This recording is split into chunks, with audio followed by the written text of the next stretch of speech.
400 лошадиных сил.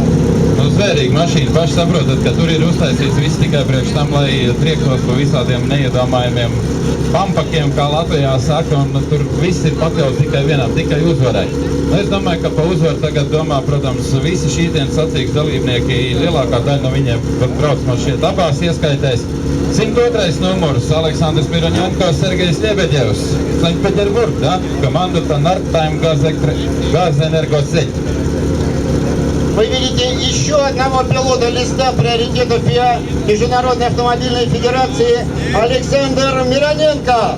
Александр Мироненко сейчас является лидером чемпионата России по ралли-рейдам, который сегодня будет борьбу вести очень серьезно со своими быстрыми соперниками.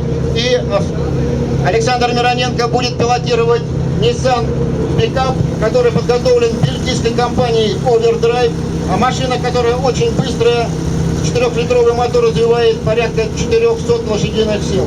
Jā, no Aleksandrs 2008. gadā FIA Baku kausa ieguvējs, divkārtais Krievijas čempionāta sudraba medaļnieks, Dakāras dalībnieks 2009. gadā.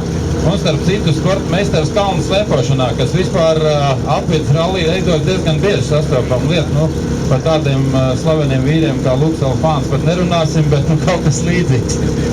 Лыжник, оказывается, хороший, да?